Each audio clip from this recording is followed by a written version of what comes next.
Good morning. Welcome to Winnipeg. Welcome to cold Winnipeg. Minus 24.7 outside right now. Yeah, our whole area, I mean a big area, like you might say most of the northern part of North America is cold. People even south of Winnipeg, where it's supposed to be warmer, I think are experiencing colder. I think I got a comment from somebody in Montana, or yeah, and I think it worked out to almost minus 40. Yeah, wow. You don't think of it as being possibly colder further south. I got a comment from Kevin down in I think it was Sioux Falls, which isn't it's maybe 300 miles as the crow flies straight south of here, and I think they got more snow than we got up here in Canada. Anyway, now it could well be that this little part here that I painted red that I thought was a light was not a light. Now I remember when I first was nipping that off, and I thought, that reminds me of what I used to call a sediment bowl. You remember on the older tractors, and maybe even on some of the newer ones, they used to have a sediment bowl, and the bottom of it was glass, and the idea was that the gas would go straining through there, and any water in the gas and stuff like that would go down into and settle in the bottom of this thing, and then periodically you would drain it. I can remember I used to drain the sediment bowl on the aircraft before I would start the engine.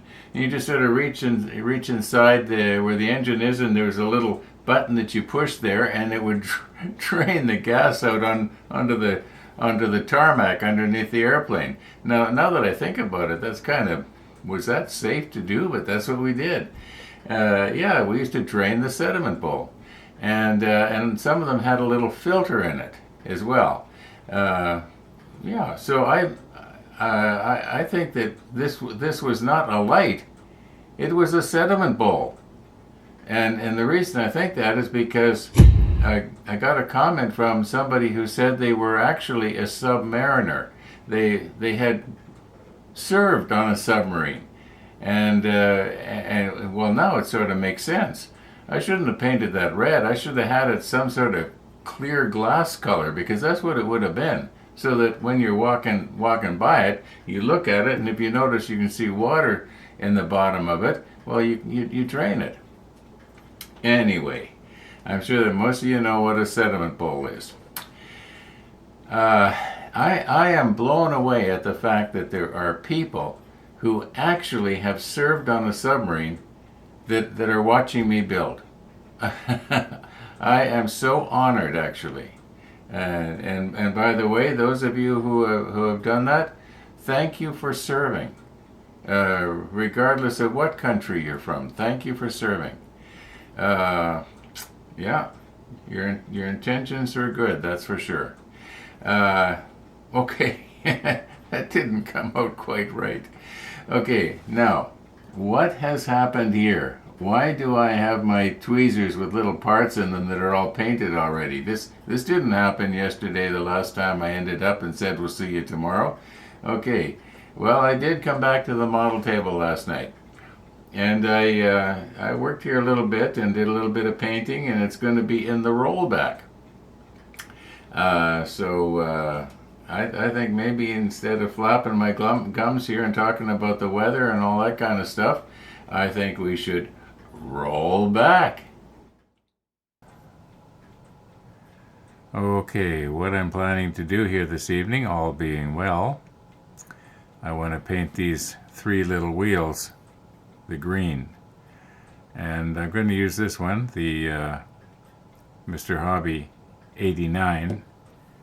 It's actually the one that's recommended, and I guess when I was painting this little piece right here, the red, the smartest thing to have done was to just paint everything else that has to be red. but there was other things I'd wanted to do, so I called it quits. For instance, the bottom part of the fire extinguisher should have been painted red, and also all of the other wheels have to be painted red. Now I know this one, it says that there's supposed to be 4 Z14s, but you can only see one there. Well, it's because the other 3 have been put on here. But these all have to be red. So okay, now this is painted from before, so we're done with that. Yeah, let's just recompose here. I'm probably not going to be using the macro lens. I'll probably just hold this in my hand, and because I'll be able to do a better job. And I don't need to worry about painting the back side of the wheel. I don't think, because I don't think can be seen. Otherwise, what's going to happen is I'm going to end up accidentally touching this little box affair. Yeah. Okay, let's recompose here.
Okay, let's clean our brush and do some red.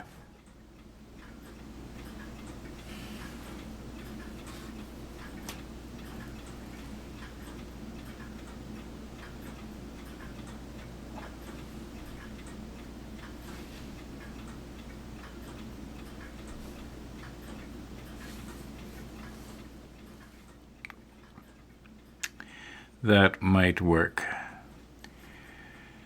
The problem is I just took it out of the F11 tin.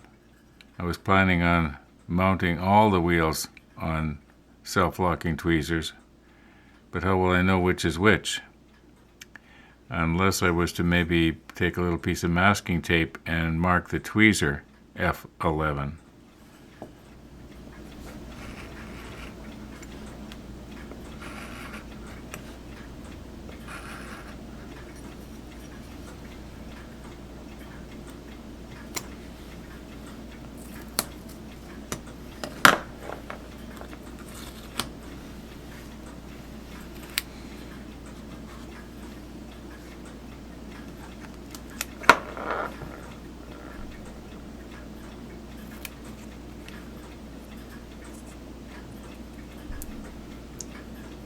I'm not as dumb as I look.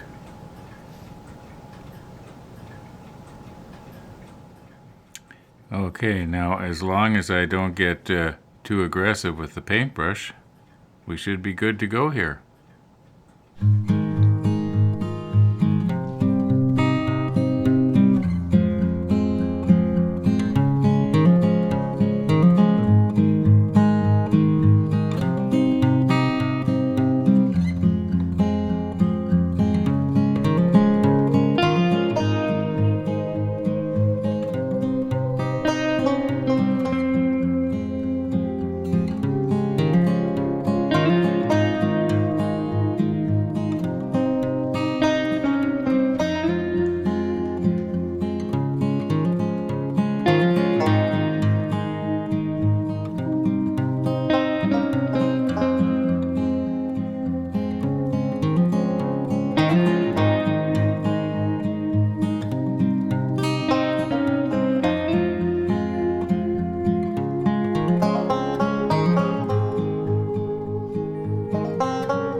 Now, earlier this morning, when our walking friends Dawn and Bridget came over the pedestrian overpass, it was dark and dreary and very, very cold. Okay, you are going to recognize this as the main section of the back of the model, back of the hull. And we are presently working on the module that goes right here. Now, got a comment from UK Paul, military modeler Paul, and he was saying that what a person could do is that being as when you are viewing this model, we're going to be viewing it this way. We're going to be looking in here because this part is all going to be clear, right? Okay, so we're going to be looking in here. We're not going to see the back side. And he was saying that what a person could do, and if I understood him correctly, is that you could drill a hole in the back where the wires are supposed to go out, and then you could have it come out the back side here where nobody sees anyway. You know, this would be up against the back of the case, and at least that's the way I'm planning to do this one. It'll probably be, you know, just very, very close to the back of the case here, and that way it's not going to stand out a long way from the wall, because it'll be sort of a wall hanging case. It won't be a large case like I've got the other 4 ships in, and possibly 5 if I get the Yamato. And I'm still thinking about it. I'm still thinking about the Yamato. Haven't given up on that. I'm just going to wait and see how I feel when I've done this and what the availability is of the Yamato. It could be that it's one of 2 things. It could be that it's available here in Canada now easily, or it could also be that it's not available anywhere anymore. It's sold out and Trumpeter's not making it anymore, but I don't think that's going to happen. They usually keep their models available. For instance, this sub, I think it came out, 7-8 years ago, and you can still buy them. So I don't know if we're buying old stock or what's happening. Anyway, that's interesting. Yeah, I never thought of that. I could, you know, run the wires straight out the back and then to a convenient location. Now, I do realize that the part that is going to go on the back here is going to be clear. Okay, so we'd have to think of something different for the wires that go into that compartment. And there will be lights in there because that's where the rear torpedo tube is. I think there's only one. Anyway, yeah, I appreciate suggestions like that. I don't do them all, but I appreciate them. Okay, I was noticing yesterday when I was editing that this piece right here, just to the right of the fire extinguisher, is actually red. I had painted it gray. I should have painted it red, which I'm going to do shortly. But I'm noticing now you can see our sediment bowl here. And this thing up here, it actually has a little red button on it. I had thought that was a light switch when I originally saw that. A light switch that turned on and off the light. But, you know, the more I think about it, the more I'm thinking there's a 90% chance that this thing here is a sediment bowl, not a light. Okay, here we go. Now, it appears to me from the drawing that we just looked at that this part that I'm touching right now, it sort of continued on and was maybe a line. I don't know what this is. But apparently the whole thing was red. So let's just see if we can't maybe just do that. I'm just going to rotate everything here so that I can get the angle just right. Now let's try not to knock it out of the field of view here. I'm basically only coming into it from your right. And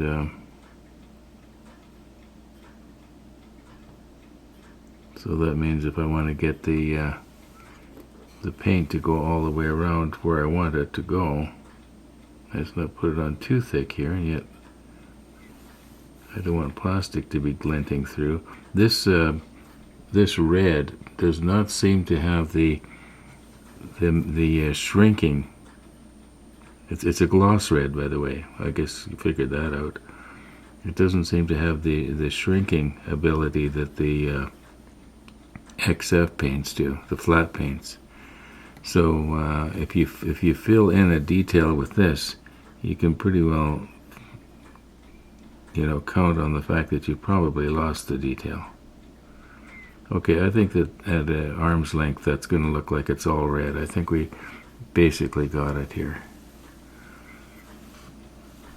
Did I get on this side right here? I think I did. Okay. Yeah, I think we got it.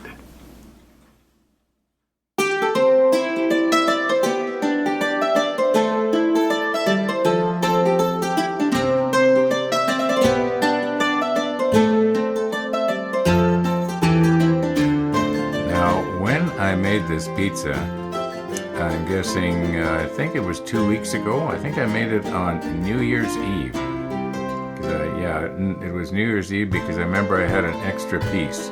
I think that was pizza day, wasn't it? Anyway, yeah, New Year's Eve was pizza day. And I remember having an extra piece of it. And it tasted pretty good. Now, what I did was I weighed absolutely every ingredient accurately, and then I worked out the number of calories in each ingredient. Then after the pizza was baked, I weighed it and worked out the calories per gram. So this particular piece of pizza that we're looking at here, it weighs 155 grams.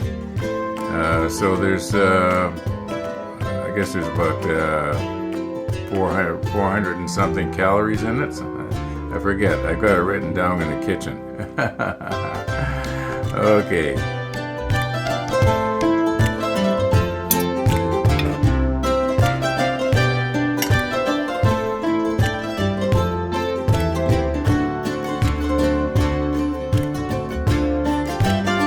Okay, so why am I tapping it, Jim?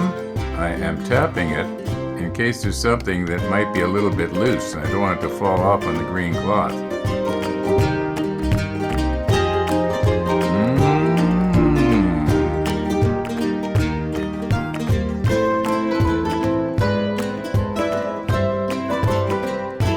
Okay, you know what, folks?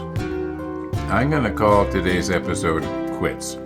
I'm expecting a coffee visitor this afternoon, and boy, that's good pizza. And so thanks for watching, everybody. And all being well, we're going to see you tomorrow.